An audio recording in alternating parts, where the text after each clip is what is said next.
Bonjour à tous, on se retrouve aujourd'hui pour une nouvelle vidéo et ce sera pour un crash test. Je vais tester la Silly Drop, donc c'est la nouvelle éponge en silicone qui fait fureur sur YouTube, sur les blogs, dans toute la beauty sphère. C'est la nouvelle éponge en fait pour mettre son fond de teint, son anti-cerne, qui est censée remplacer le Beauty Blender et qui est en silicone. Donc c'est celle-ci, on va pas la voir, je vais vous la montrer. Voilà, donc ça ressemble à ça en fait. C'est une petite éponge en silicone qui est toute molle, hein, voilà, qui est transparente. C'est vraiment trop bizarre à toucher en fait. Et en fait, c'est censé faire gagner de la matière, puisque comme vous le savez, le Beauty Blender, il faut l'humidifier et en fait, il absorbe pas mal de fond de teint, pas mal d'anti-cerne quand on le met sur l'éponge, alors que celle-ci qui est en silicone n'absorbe absolument rien. Donc on a besoin de mettre beaucoup moins de produits et donc on fait énormément d'économies en matière de fond de teint ou d'anti-cerne, ou peu importe avec quoi vous l'utilisez. Donc on va tester ça aujourd'hui et c'est parti. Avant de commencer, je voulais vous dire que je l'ai commandé sur le site Silly Drop, tout simplement. Je l'ai payé, alors je sais plus combien je l'ai payé, je crois que je l'ai payé 13,90 €, quelque chose comme ça. Je vous mettrai le lien dans la barre d'infos de toute façon. Et en ce moment c'est les soldes, il me semble qu'il est soldé. Donc si vous avez envie de le tester, n'hésitez pas à aller faire un petit tour. Sachant que le Beauty Blender coûte 16,90 € je crois, donc il est déjà un peu moins cher que le Beauty Blender. Mode d'emploi, s'utilise principalement avec une bébé crème, un anti-cerne et un fond de teint. Appliquez un peu de produit sur le dessus de votre main ou sur le visage directement, puis utilisez votre Silly Drop pour l'étaler. Commencez par tapoter le produit puis étirez-le sur la peau à l'aide de mouvements linéaires. Donc en fait on va faire ça je crois. Vous pouvez aussi appliquer le produit directement sur votre éponge, une petite quantité suffit, ajoutez du produit jusqu'à obtenir l'effet désiré.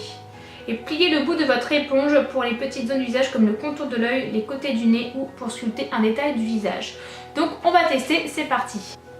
Je vais tester avec mon fond de teint Urban Decay le All Nighter.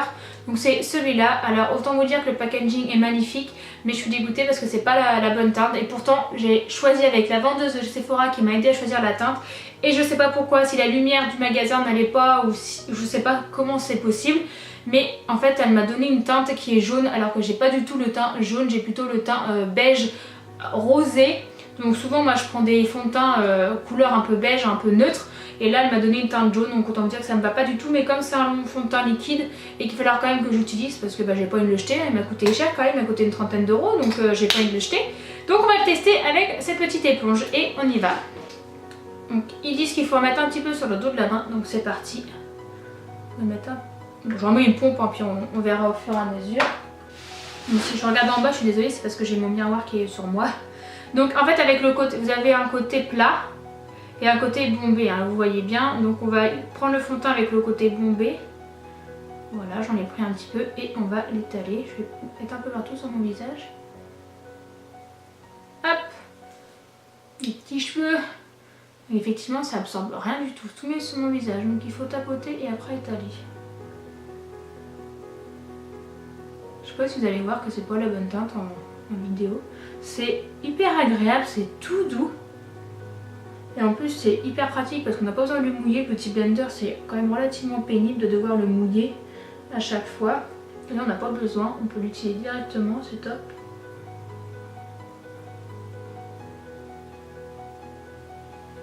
Voilà, c'est pas du tout ma teinte, c'est immonde. Comme je suis pas censée sortir aujourd'hui, c'est pour ça que je l'utilise, mais... Et ça fait pas du tout de marque quand on l'étale, c'est ça qui est bien. Je suis désolée, j'ai reniflé, mais je suis malade en ce moment. Donc je vais peut-être parler un peu du nez avec la voix cassée et renifler. Tout dans le glamour aujourd'hui. C'est vraiment hyper agréable à appliquer, c'est tout doux. Je pense que pour les peaux sensibles, c'est vraiment idéal. C'est super agréable. Après, je vais tapoter un petit peu.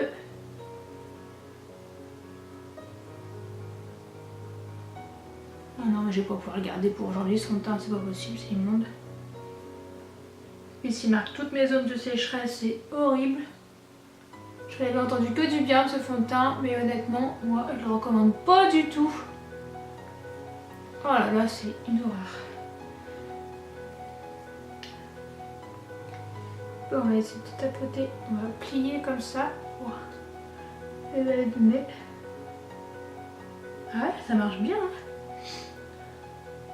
C'est super comme ça.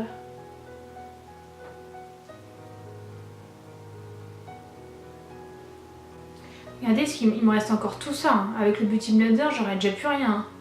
Il aurait peut-être même fallu que j'en remette. Et là, il n'y a plus rien sur l'éponge. Hein. Franchement, c'est top. Hein. C'est hyper agréable, c'est facile d'utilisation. Et puis à nettoyer, ça va être un jeu d'enfant. Un peu de savon, de l'eau, et puis c'est fini, on n'en parle plus. Hein. Ça va être génial. Hein. Bah, franchement, l'application est top. Bon, là, j'ai pas choisi le beau fond de teint parce que ce fond de teint-là, il ne me va absolument pas.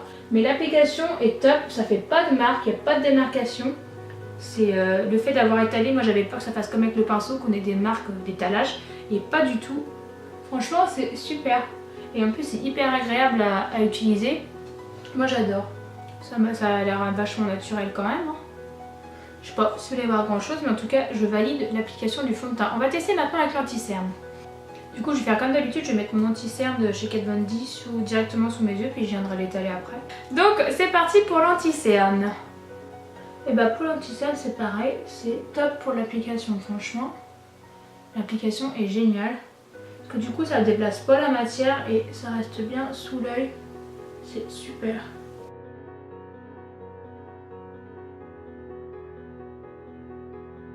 Ah ouais, j'en reviens pas, ça marche super bien. Je pensais pas que le silicone arriverait dans nos produits cosmétiques comme ça. Et franchement c'est top hein. Ça fait un rendu hyper naturel, il n'y a vraiment pas de marque, et puis c'est hyper agréable, c'est doux. Franchement c'est tout doux, c'est hyper agréable. Regardez, il n'y a quasiment plus rien sur mon éponge, il y a vraiment très peu de matière quoi, comparé au Beauty Blender. Ça aspire que dalle, c'est génial, franchement j'adore. Donc voilà, je vais pas finir de me maquiller parce que vu comment je suis jaune avec ce fond de teint, je vais me démaquiller juste après pour me remaquiller avec mon fond de teint un peu plus adapté. Mais je voulais faire le test avec celui-là parce que quitte à utiliser du fond de teint, autant utiliser celui que je ne mets pas. Voilà, on va pas gâcher celui que je mets pour tous les jours. Donc voilà, alors autant vous dire que j'adore le rendu de cette petite éponge en silicone, je trouve ça vraiment super. J'étais pas convaincue quand j'ai appris qu'il y avait une éponge en silicone qui sortait pour se maquiller. Moi j'étais une adepte du Beauty Blender sans problème. Donc franchement là je trouve ça vraiment top, le rendu il est beau, ça fait un rendu naturel, il n'y a pas de marque, c'est hyper agréable, c'est tout doux. Franchement c'est top et là, je trouve que c'est beaucoup plus facile du coup parce qu'il faut étaler. C'est beaucoup plus facile à étaler qu'avec le Beauty Blender où il faut tapoter pendant 10 ans des fois. Là vraiment je trouve ça vraiment beaucoup plus pratique, beaucoup plus facile. Donc oui, on fait un énorme gain de produits et donc des économies parce qu'avec les fonds de teint liquides, ça prend énormément de produits. Le Beauty Blender aspire énormément de produits alors que là, pas du tout. Donc autant vous dire que votre fond de teint, vous allez le garder beaucoup plus longtemps que vous ne le gardiez avant. Franchement, moi j'adore. Je pense que je vais l'utiliser quasiment tous les jours maintenant. Je garderai peut-être le Beauty Blender le temps de faire l'adaptation, le temps de faire le changement parce que quand on est habitué à quelque chose, c'est pas toujours évident. Mais je vais l'utiliser, ça c'est sûr. Et puis je vous le recommande, franchement, c'est top. N'hésitez pas à la tester, surtout qu'en ce moment elle est en promotion sur le site de Silly Drop. Donc allez-y, franchement testez-la, ça vaut le coup, c'est hyper agréable. Donc voilà. Donc voilà, le crash test est terminé, j'espère que ça vous aura plu. Si vous voulez plus de vidéos crash test, de marques, de produits, d'accessoires comme cela, dites-le moi dans les commentaires. Si je peux le faire, je le ferai avec plaisir. N'hésitez pas à me dire aussi dans les commentaires si vous avez déjà testé l'éponge Silly Drop ou une autre parce que je sais qu'il y a d'autres marques qui en font aussi maintenant. Et bien sûr, si vous aimez mes vidéos et que vous voulez regarder les prochaines, n'hésitez pas à vous abonner à ma chaîne. Je vous mettrai le lien aussi dans la barre d'infos et à partager cette vidéo si vous l'avez aimée et si vous voulez faire connaître la Silly Drop à tous vos amis. Donc voilà, je vous fais plein de gros bisous et je vous dis à une prochaine dans une nouvelle vidéo. Bye bye!